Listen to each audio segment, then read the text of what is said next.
Anong plano nyo sa drainage? Sirain? Baraduhin? Bakit dito nyo nabibiling basurahan yung drainage? Ito yung ugali ng mga tao na mahirap intindihin eh. Nilagay ko nga dyan yung nakaraan eh. Nilagay ko yan dyan yung lata. Para i-shoot na lang nila dyan kung tinatamad silang tumayo para ilagay doon. Ganun pa rin oh. Anong klase ugali ng mga tao yan?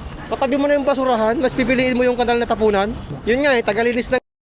Pag may merienda dito, magkakalat. Ano yan? Yan, bisitahin natin yung yung lagi kong sinisita na laging may nagtatapon ng sa drainage ng upos ng sigarilyo. Puntahan natin. Kapag nagme-merienda sila, sabay yosi, tapos doon nila tinatapon yung upos ng sigarilyo sa drainage. Puntahan natin kung nagbago na ba sila. Sana nagbago na kasi bagong taon na 2026 na. Surpresahin natin kung may nagbago sa kanila. Kung nagtatapon pa rin sila ng upos ng sigarilyo sa may drainage. Puntahan natin sila. Yan, malapit na tayo. Kumustahin natin kung doon pa rin sila nag-yosi. Oh, dami pa rin Isa, dalawa, tatlo, apat.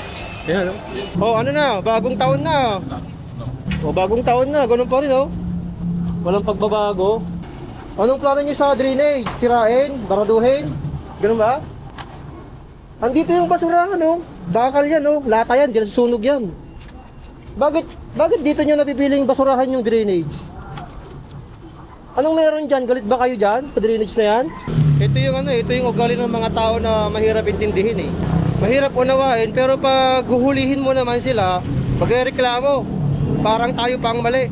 Magalain nyo yan Kinakpan na yung drainage para hindi dumiretso yung mga upos ng sigarilyo dyan sa loob ng kanal. Makisuyo lang kami ha, sira. Makikisuyo lang kami ha. Huwag naman dyan, kawawa naman yung Dinadaman yung kanal na nananahimik sa inyong mga bisyo. Yan, dami dito.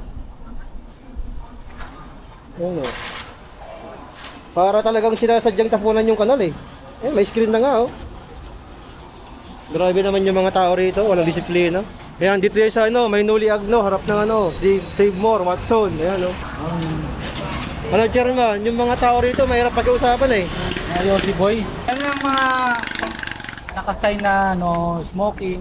Ito nga sabi ko, ayan na yung lata Tatapon lang dyan. Nilagay ko nga dyan yung nakaraan eh. Nilagay ko yan dyan yung lata. Para i-shoot na lang nila dyan kung tinatamad silang tumayo para ilagay doon.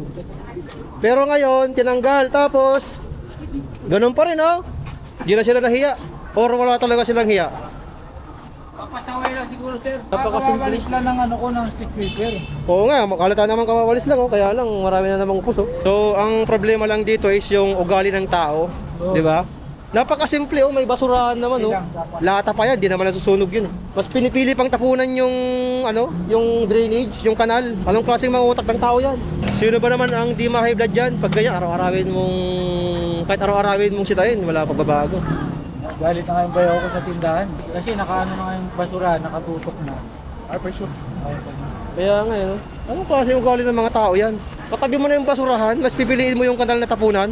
Yun nga tagalinis na. Pag may merienda dito, magkakalat. Ano yan?